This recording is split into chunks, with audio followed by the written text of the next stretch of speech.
Os crimes contra a fé pública, que são os primeiros crimes que nós vamos tratar no edital, eles estão previstos no Código Penal a partir do artigo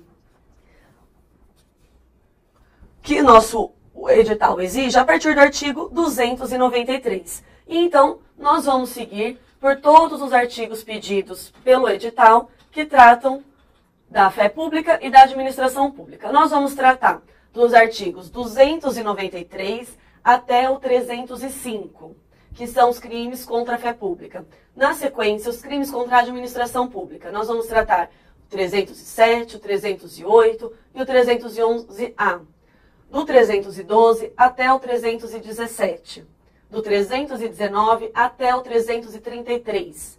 Depois do 339 ao 347.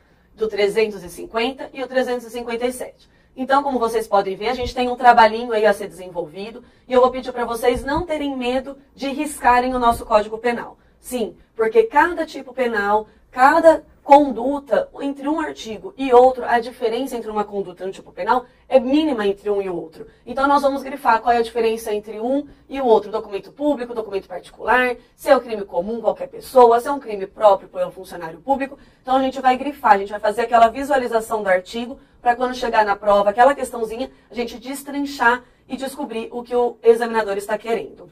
Então, em relação aos crimes contra a fé pública, nós temos que entender as ideias gerais do que o examinador está querendo, o que o legislador quis proteger quando ele elenca esses artigos em relação à fé pública. A fé pública, então, é aquela confiança indispensável que as pessoas precisam e elas necessitam depositar nas ações dos homens, no Estado e em tudo aquilo que é organizado, disciplinado e administrado pelo poder público.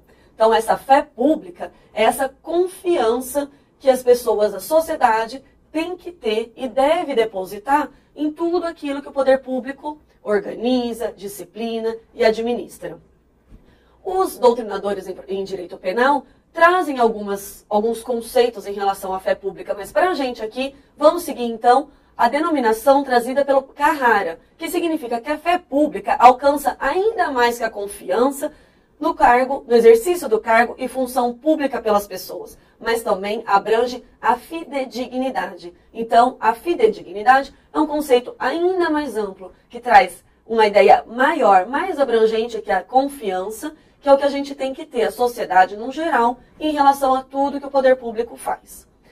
Aí, nós temos, então, que os crimes contra a fé pública, ele vai proteger o quê? A fé pública, a confiança das pessoas nas coisas e documentos que fazem parte da vida em sociedade e das relações sociais. Os crimes contra a fé pública, eles vão trazer, então, aqueles documentos organizados, disciplinados, regulamentados pelo poder público. Mas espera lá, o que é um documento? Então, a gente não pode confundir, é uma ideia simples, mas que cai na prova. O documento é todo o escrito que retrata um ato ou um fato. Então, o documento é aquele escrito que vai retratar para a gente um ato ou um fato. E, quando ele é utilizado para comprovar a existência de um ato ou um fato, ele é denominado, então, para a gente como instrumento. Então, qual